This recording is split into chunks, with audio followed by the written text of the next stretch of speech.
Hello, everyone. We are back today with the incredible Michelle Mobby. Michelle, how are you on this fine, amazing, beautiful, rainy Friday? I'm doing great. It's actually sunny again. I'm at our beautiful Castlefield location, which is in the design district in Toronto, Castlefield and Caledonia.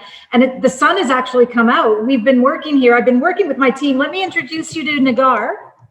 This is Nagar. Hello.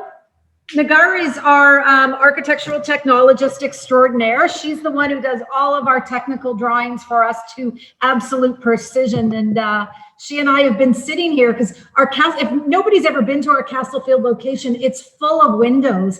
And so it's gone from everywhere from being quite rainy to now being beautiful and sunny. So we're happy on a Friday. I love it. I love it. That's excellent to hear. Now, we are talking today about pantries. Pantries, even though, Michelle, people feel pantries are functional, and they bring a certain amount, an incredible amount of luxury to a kitchen. I know that pantries are one of those things that most people who redesign and want to unleash their dream kitchen, that's what they want. Isn't that right, Michelle? It is. It's probably one of our most asked for features in a home now. And there's more than one type of pantry. Walk-in pantries are incredibly popular. If we have the space to do it, clients are so happy when we can make it work. Remember a couple weeks ago or days ago, I don't even remember where we are, we did that walk through one of our homes. One of the things that the client asked me for is, if you could get me a walk-in pantry, I would love you forever. Well, I got her that, so I'm expecting baked goods for the rest of my life. And it was a big one, Michelle. I mean, you guys put that barista station at the end of it. I mean, that was unreal. So that's called a servery or a butler's pantry, and sometimes there'll be water in it as well. So that's even another part of a different type of pantry.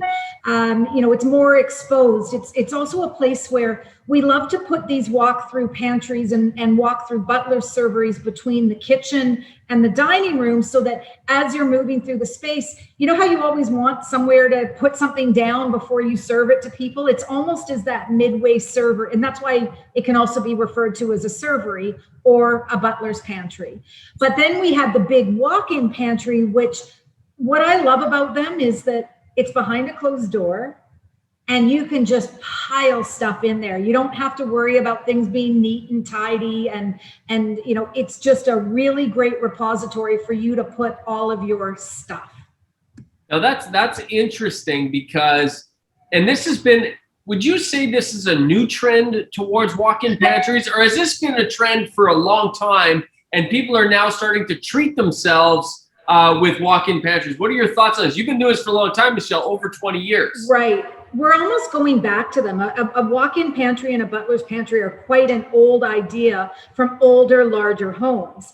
And one of the things when when our homes aren't as large, that's one of the places that we previously sacrificed so that you could get a bigger kitchen or something.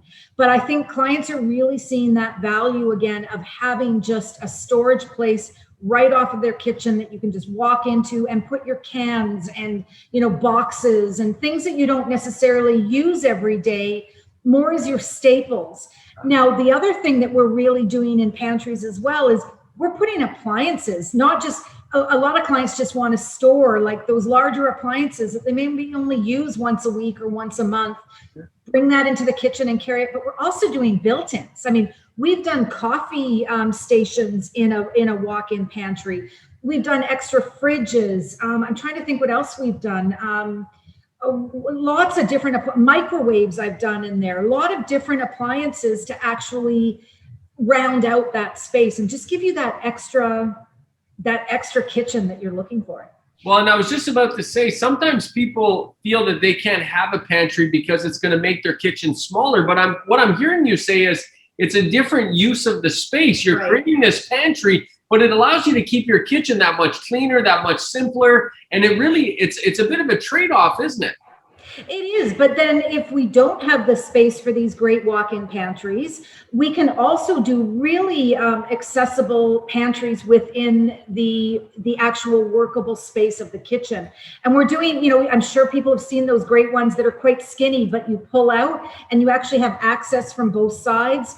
or some of the ones with, we're doing big drawers in them as well, which are really one of my favorite little tricks to do in one of those in kitchen pantries is not only do, you know, shelves and pull out drawers in the main part of it, but also put really narrow shelving on the actual cupboard doors. So I'm sure you open it up and then all of a sudden I've given you an extra row, you know, things for spices or cans or you know, smaller, you're only putting one row of things there, but it really increases that that storage for you.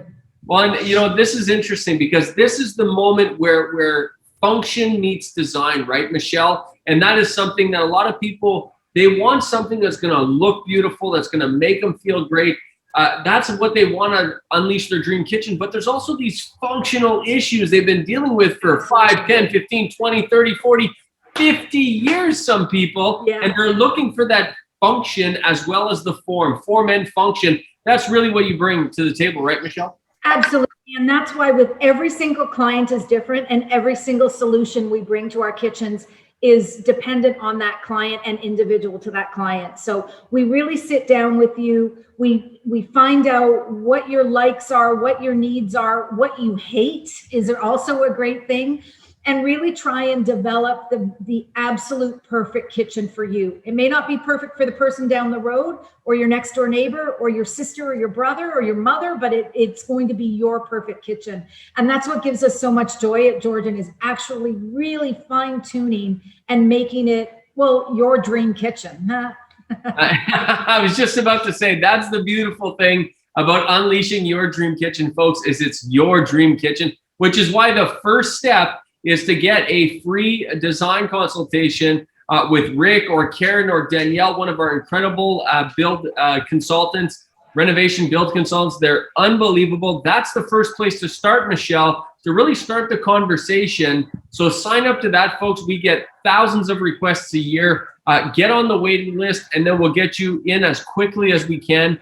Michelle, this has been insightful, as it always is. Thank you so much, and I hope that you guys enjoy that beautiful sunshine in your amazing Castlefield show. We are, yeah. There's Nagar will say bye. Bye. Bye, Nagar. Nice to meet you. Have a great afternoon. Thanks, Michelle. Have a great day.